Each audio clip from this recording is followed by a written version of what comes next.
আসসালামু আলাইকুম বন্ধুরা, আশা করি সবাই সুস্থ আছেন। বন্ধুরা, যুক্তরাষ্ট্র এবং ইরানের মধ্যে সমঝোতা চুক্তি হয়েছে। ২ মাসের ডেডলাইন রয়েছে। ২ মাসের মধ্যেই যদি চুক্তি না হয় ডোনাল্ড ট্রাম্পের পাল্টা জরুরি হামলার হুমকি রয়েছে এবং হামলার পরিধি হবে আরও বড়, ডোনাল্ড ট্রাম্প ঘোষণা দিয়েছেন।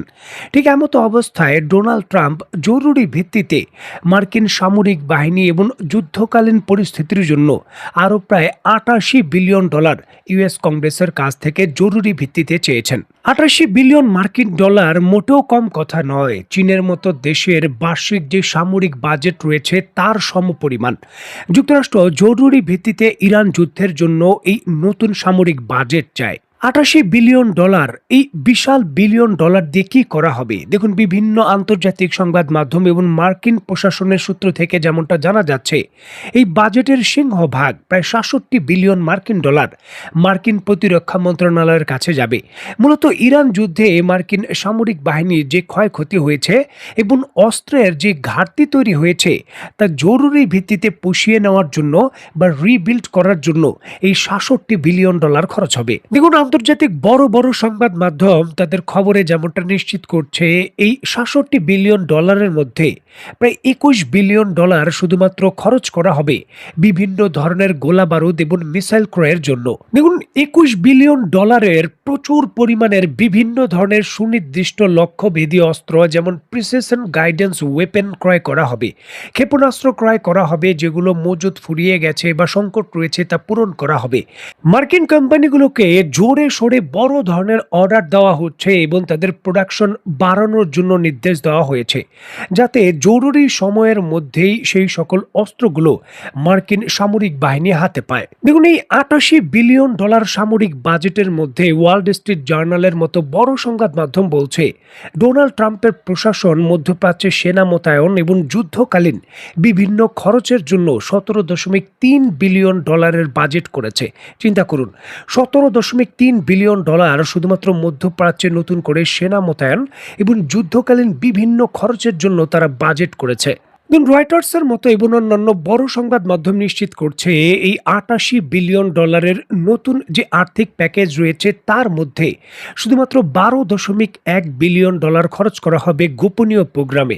বিভিন্ন ধরনের ক্লাসিফাইড বা সামরিক গোয়েন্দা কার্যক্রমের জন্য এই $১২.১ বিলিয়ন খরচ করা হবে।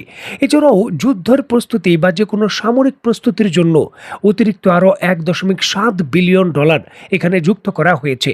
বাহিনীটির সার্বিক যে যুদ্ধ পরিস্থিতি রয়েছে তা জোরদার করার জন্য এই অতিরিক্ত $১.৭ বিলিয়ন খরচ করা হবে।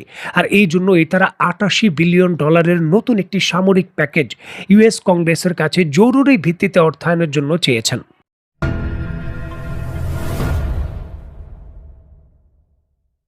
দেখুন, জরুরি ভিত্তিতে $৮৮ বিলিয়ন প্যাকেজ এবং সেগুলো কোন কোন ক্ষেত্রে খরচ করা হবে তার একটি সুনির্দিষ্ট গ্রাফ।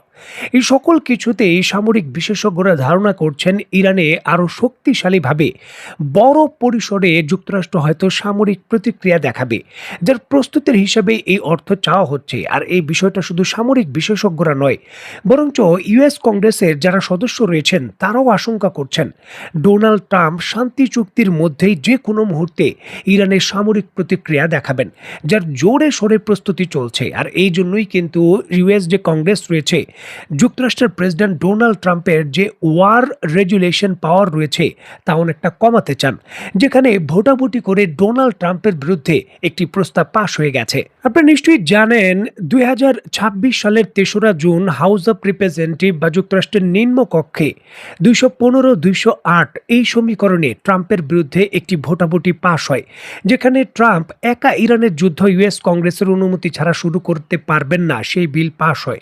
ট্রাম্পের নিজের দল রিপাবলিকানের 4 জন সদস্য ট্রাম্পের বিপক্ষে গিয়ে ওই সময় ভোট দেন। যে হোক, নিম্নকক্ষের পর সেই প্রস্তাবটি ৩রা জুন 2026 তারিখে উচ্চ কক্ষর সিনেটে পাশ হয়েছে। দেখুন, 50-48 এই ভোটের সমীকরণে এই প্রস্তাব পাশ হয় এবং সিনেটের ইতিহাসে ট্রাম্পের ইরান যুদ্ধের বিরুদ্ধে এটি ঐতিহাসিক একটি ভোটাভুটির ফল হিসাবে বলা হচ্ছে। ডোনাল্ড ট্রাম্পের নিজের দলের কয়েকজন সিনেটরও ডোনাল্ড ট্রাম্পের বিরুদ্ধে ভোট দিয়েছেন। যাই হোক, এই প্রস্তাব পাশ হওয়ার কারণে ডোনাল্ড ট্রাম্প এখন আনুষ্ঠানিকভাবে ইরানের বিরুদ্ধে যুদ্ধ শুরু করতে পারবেন কি পারবেন না, এই প্রশ্নটি আসতে পারে। দেখুন, ডোনাল্ড ট্রাম্পের হাতে এখনও শেষ কৌশল রয়ে গেছে। যুক্তরাষ্ট্রের নিয়ম অনুযায়ী উচ্চ কক্ষ এবং নিম্ন কক্ষ দুই কক্ষেই কোনো রেজুলেশন পাশ হলে তার বিরুদ্ধে প্রেসিডেন্ট ভেটো দিতে পারেন। যদি প্রেসিডেন্ট ভেটো দেন, তখন দ্বিতীয়বার আবার ভোটাভুটি হবে এবং সেই ভোটাভুটিতে অবশ্যই সেই প্রস্তাবটিকে 2/3 ভোট পেয়ে পাশ হতে হবে। এরপর ডোনাল্ড ট্রাম্পের আর কোনো অনুমতির প্রয়োজন নেই, সেটি আইন হিসাবে কার্যকর হয়ে যাবে। যেমনটা ধারণা করা হচ্ছে, ডোনাল্ড ট্রাম্প তার এই ভেটো ক্ষমতা প্রয়োগ করতে পারেন এবং যেই প্রস্তাব তার বিরুদ্ধে পাশ হয়েছে, তিনি নিজের একক সিদ্ধান্তে ইরানের বিরুদ্ধে বা অন্য কোনো দেশের বিরুদ্ধে যুদ্ধ শুরু করতে পারবেন না। ইউএস কংগ্রেসের অনুমতি লাগবে। সেই প্রস্তাবের বিরুদ্ধে তিনি ভেটো দেবেন এবং দিলে তার হাতে পুনরায় আবার সকল ক্ষমতা ফিরে আসবে। বলতে পারেন এটিও একটা কৌশলের অংশ, কারণ ডোনাল্ড ট্রাম্প এখন হয়তো দেবেন না, একটি নির্দিষ্ট সময় রয়েছে, 20-25 দিনের ভেতরেই দিতে হয়। এই সময়ের মধ্যেই ডোনাল্ড ট্রাম্প হয়তো নিজের সামরিক বাহিনীকে গুছিয়ে নেবেন, আর হঠাৎ করে তিনি ভেটো দিয়ে এটাকে অনেকটাই বলতে পারেন রহিত করে নতুন করে তার সামরিক কার্যক্রম শুরু করবেন।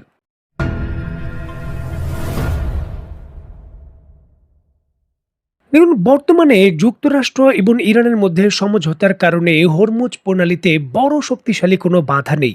বড় বড় সুপার তেলের ট্যাঙ্কারগুলো একে একে বেরিয়ে যাচ্ছে এবং যুক্তরাষ্ট্রের পক্ষ থেকে আন্তর্জাতিকভাবে ইরানের কাছ থেকেও তেল ক্রয়ের বিষয়ে যে নিষেধাজ্ঞা ছিল, সেটা অনেকটা শিথিল করা হয়েছে, উঠিয়ে নেওয়া হয়েছে। ইরানের তেলও এখন ক্রয় করা যাচ্ছে নির্বিঘ্নে। আর ঠিক এমতো অবস্থায় পৃথিবীর বিভিন্ন দেশ জরুরি ভিত্তিতে তার তেলের মজুদ বৃদ্ধি করছে। দেখুন, এই কারণে তেলের দামও অনেকটা কমেছে। যেই তেলের দাম ব্যারেল প্রতি $100 উপরে চলে গিয়েছিল, সেটি এখন কমতে কমতে $70 থেকে $75 এসে ঠেকবে, এমনটা ধারণা করা হচ্ছে। আর এই জন্য পৃথিবীর বিভিন্ন দেশ কৌশলগত তাদের স্ট্র্যাটেজিক যে জ্বালানি তেল রয়েছে, তার মজুদ বৃদ্ধি শুরু করছে। দ্রুত গতিতে যতটা সম্ভব ততটা বেশি তেল নিজের দেশে এনে মজুত করো, কারণ পরিস্থিতি যে কোনো মুহূর্তে ঘুরে যাবে। ইরানের সঙ্গে যুক্তরাষ্ট্রের সমঝোতা চূড়ান্তভাবে পরমাণু ইস্যুকে কেন্দ্র করে কতটুকু হয় তা নিয়ে সংশয় রয়েছে। দেখুন, চীনের মতো বিশাল কৌশলগত যারা জ্বালানি তেল বড় আকারে মজুদ রাখে, তারা কিন্তু আরও বড় আকারে তেল ক্রয় করে মজুদ করছে। যুক্তরাষ্ট্রের মতো দেশও তাদের স্ট্র্যাটেজিক যে তেলের মজুদ রয়েছে তা বৃদ্ধি করছে। ইউরোপের দেশও পিছিয়ে নেই। জাপান, দক্ষিণ কোরিয়ার মতো দেশও এমন কাজ করছে। প্রশ্ন হলো, আমরা যেই দেশে রয়েছি, আমাদের প্রিয় মাতৃভূমি বাংলাদেশের স্ট্যান্ড এখানে কি? বাংলাদেশ কি কৌশলগতভাবে জরুরি ভিত্তিতে আগাম পরিস্থিতির জন্য এই সুযোগ ব্যবহার করছে? নীতি নির্ধারকদের এই বিষয়টা মাথায় রাখতে হবে। যে কোনো পরিস্থিতি খারাপ হলে আগামী 1 থেকে 1.5 মাস আবার সেই সংকটময় পরিস্থিতি তৈরি হতে পারে। বাংলাদেশ ওই আপৎকালীন পরিস্থিতিতে যাতে রিজার্ভ থেকে সংকট মোকাবেলা করতে পারে, তার প্রস্তুতি নেওয়ার এখনই সুযোগের সদ্ব্যবহার করতে হবে। যদি এখন এই সুযোগের সদ্ব্যবহার আমরা না করতে পারি, তাহলে ভবিষ্যতে শুধু আফসোস করা ছাড়া বা জ্বালানি সংকটের ঘোষণা দেওয়া ছাড়া আর তেমন উপায় থাকবে না।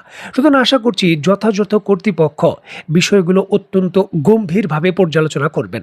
তো বন্ধুরা, আজকের মতো বিদায়। নতুন কোনো ভিডিও নিয়ে আবার দেখা হবে। সেই পর্যন্ত সবাই ভালো থাকবেন, সুস্থ থাকবেন এবং বাংলাদেশকে ভালোবাসবেন। আল্লাহ হাফেজ।